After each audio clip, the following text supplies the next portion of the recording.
Hello and welcome to the Zurich offices in Blackrock, County Dublin. Thank you very much for joining us for our latest podcast. Today we're going to be looking at the topic of financial planning and why it's really important to put together a financial plan for yourself and for your family to make sure that you have everything covered.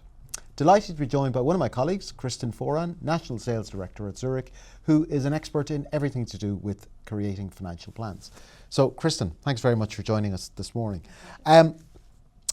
Kristen, as people work their way through Christmas and they get to the new year, and the new year is a really good time for people to consider what people's finances are. And very often people start to think about, oh, maybe I should take out a savings plan or I should top up my pension. That's a good idea, but really people should be taking a step back and looking at everything together. When we talk about financial planning, what do we mean by financial planning? Yeah, as you said there, it's about looking at everything really. So it's about not thinking about something in isolation. So very often, as you say, we get through Christmas to New Year, we start looking at our New Year's resolutions. I must save more. I must start that pension.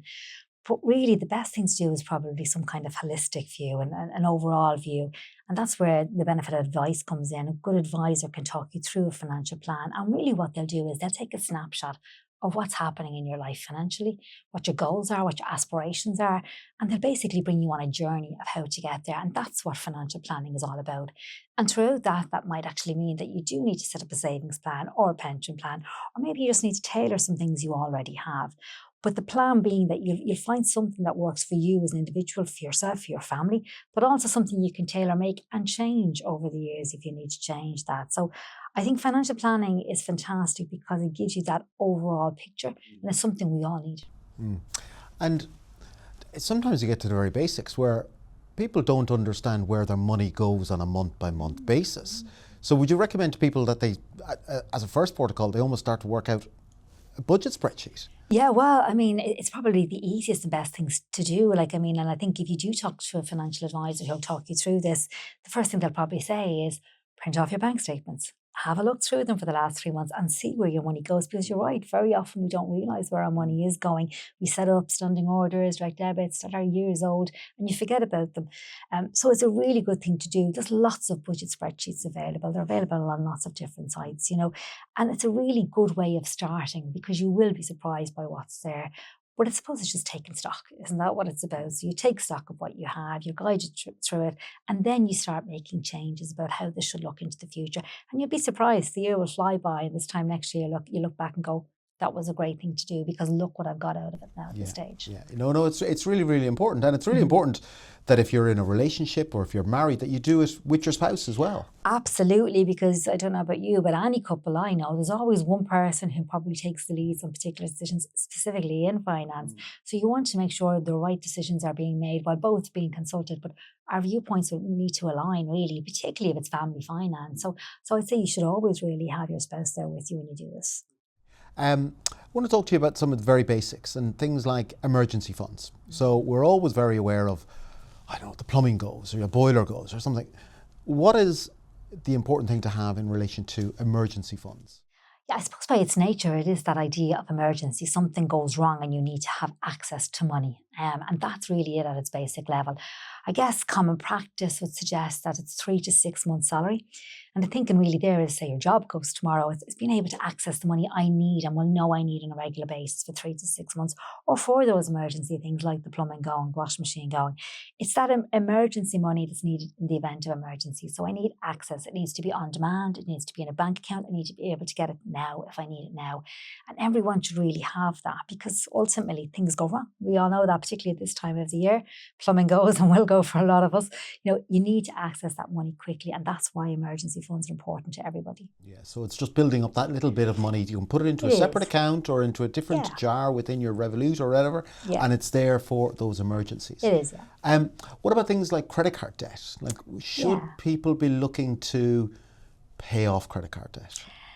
It's something I wouldn't take in isolation, and I certainly wouldn't do it in isolation without looking at overall goals, right? Because, you might have credit card debt, but there might be a reason why you have that credit card debt, and you may not be able to pay it off. I think the best thing to do with credit card debt is to focus on getting it down because the interest rates behind it are very, very high. But focus it as part of a plan. Why do I have this debt? Can I reduce it over time? And if I do, where do I take that money from? So do I sacrifice something else to do that? Typically credit card debt can be at a high rate of interest. If I'm not making interest on money that maybe I have on deposit, well, why would I leave it there? Why wouldn't I pay this off? But again, something I'd focus on not doing in isolation. You do have to look at the whole finances, particularly within a family. Can you afford to pay it off? You might just be that you could move it to another credit card with no interest payable for 6 months perhaps. And that might be the way to do it. But again, it's just not something you take in isolation. You'd have to do it as part of an overall plan. Okay. And when we talk about financial plans, very often there's almost like a hierarchy of importance. And so very often people might come and say, okay, I've got some money, I want to start saving. And I want to put 500 euros or 250 euros a month into a savings plan. Yeah. While that might sound right, very often it's not the best thing to do because there's other priorities that people aren't perhaps aware of. Well, absolutely. I mean, and isn't that the key at the moment? You have to work out what the priorities are for you and your family. But if there is excess money, it's how to use that well. So if you do decide, well, this money is surplus every month and we can't spend it, well, how should we spend it? So, the priorities really when you think about financial planning is protecting what you actually have already and then growing it. So it might be that you need to protect your income. Do you have, income protection cover there in place? Because you need to make sure that income continues, or there'll be no surplus income. It might be that you need those kind of benefits in place. It might be that you have no pension, and pension savings, as we know, are hugely tax efficient. You get great tax relief. So, 250 net going into pension might actually cost €400, but it would actually, after tax relief, bring you down to about 250. So, that might be a better use of that money if you can tie it up that long, because you might need access for something in the future. But again, it's about defining your objectives, your goals. You have this extra money. Now, how do I make it work for me in a way that I'm going to get best value for it? And at a particular time in the future when I actually need it. And that's where the benefit of advice comes in and financial planning, because we all think we know what to do with our money, but yourselves, there's huge amounts sitting on deposit. So clearly we don't. There's that much sitting there. We're just leaving it there and saving, which is a good habit to be in, but it's putting it to work for you, I think is the key to it, You mentioned earlier on about emergency funds, and that's really important in case the plumbing goes. You've just mentioned income protection. And I think that very often customers and people aren't fully aware of what is the worst that could happen to someone. Now that's if they get seriously ill and they're unable to work, or heaven forbid a serious illness or death. Yeah. That's why we have things like life insurance and income protection. Would you just explain to me what income protection is?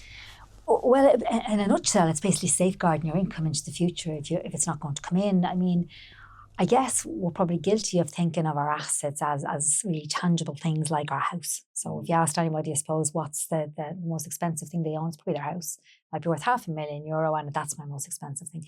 But if you really stop to think about it, your lifestyle is maintained, your family is maintained by your income. If your income is 50,000 a year and you're 30 years of age, you have to have that for the next, 30 years until you retire and beyond that, so that you can actually maintain your standard of living, so that you can pay your mortgage. So your income is actually probably your most valuable asset. And I don't think we think of it in those terms because we can't see it today, but it's the future value of it, isn't it? So income protection is a type of insurance, it's a type of protection to say, well, if you go sick and you'll be sick for a long time, who's going to pay your income? And employers may not, because they have to hire other people to do the work you would have done.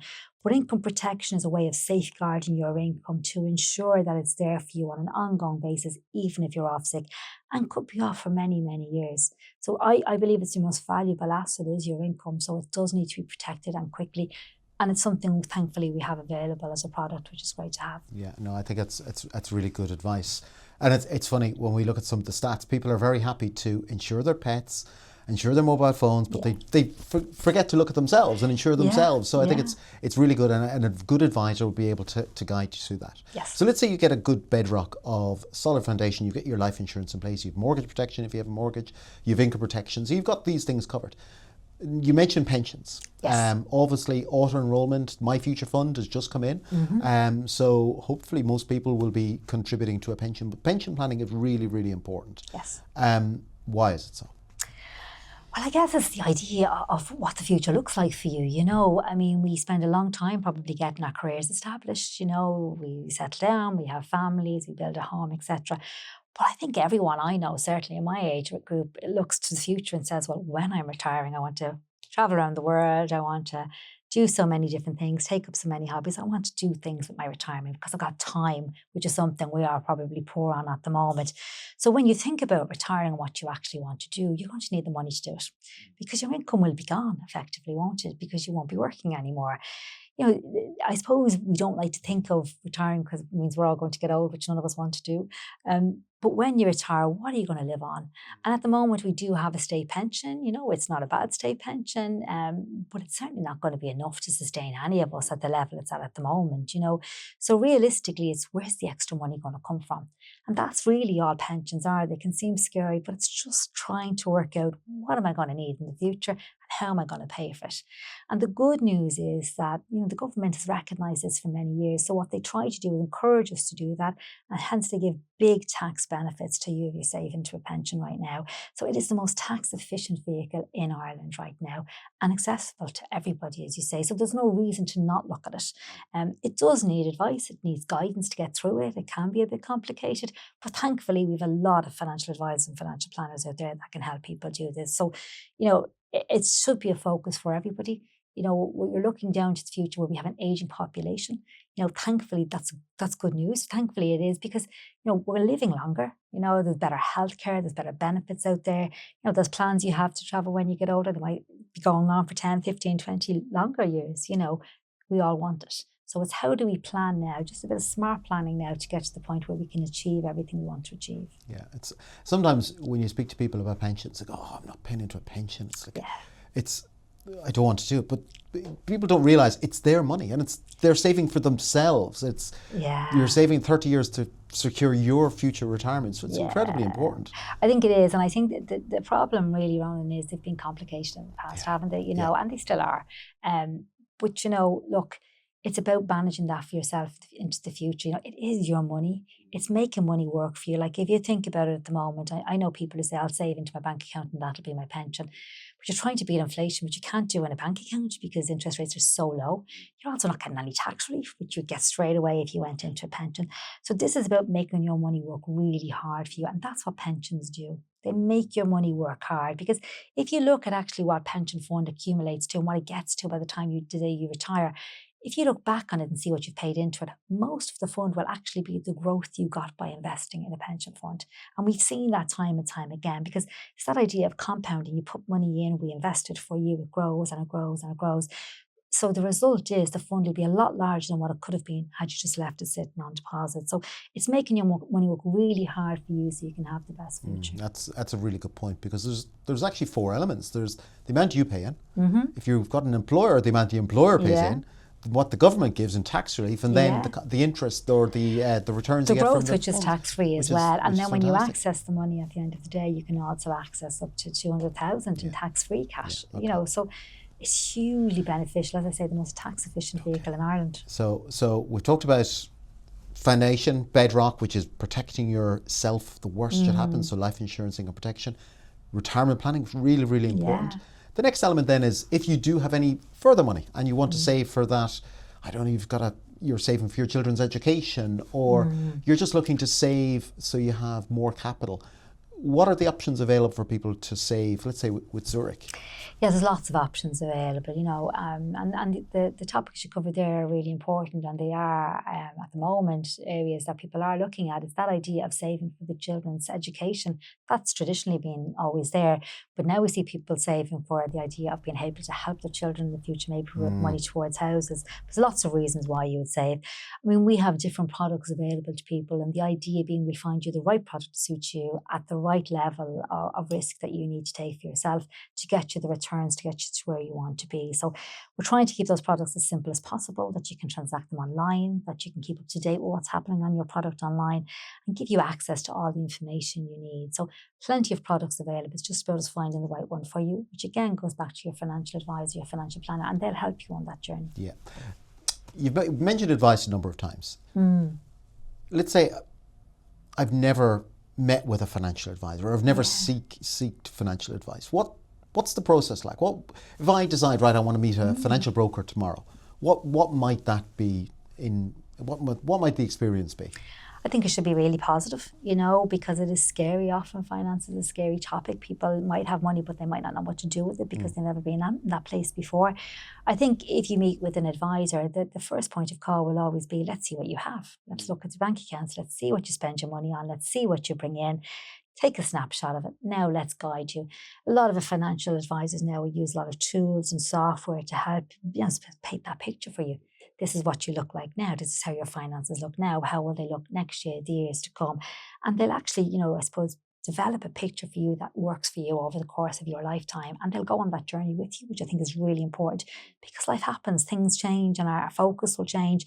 A good advisor will take you from the start all the way through that journey, and should really just get to the point where they help you achieve all your financial goals in life. Yeah. No, I have to say, and we have financial advisors at Zurich, but I've met with financial advisors, and the comfort you get from it and the understanding, even though I know financial products, but being able to put it all together into a plan that will see me through to retirement, it's been really, really powerful. Yeah, it's a peace of mind, isn't it? It helps you sleep at night because it's in some kind of order. Yeah, no, and I think that's really good. So if people are considering it, it's take that first step and get in contact with someone. I think so. I mean, I think that look, as I said, finances can be scary. People are worried about doing it, but you don't know until you try this out. There's no advice right now is going to make you do something you don't want to do. They're going to try help you and guide you. We all have different levels of risk we're willing to take. We all have different ideas on what kind of choices we want to make when it comes to investing, and that comes from our makeup, our background, our history, our past, our family, etc. But a good advisor will work with you, so you become a team and you work together to get to where you need to get to. Yeah, no, thanks very much for that, Kristen. That's really You're good. welcome. Thanks very much for joining us today. Hope you found that useful. What we wanted to do was give you a whistle-stop tour through the basics of financial planning and really guide you towards it to show, look, it's something for everybody, and all you need to do is take the first step. So hopefully you found that useful. Thank you very much.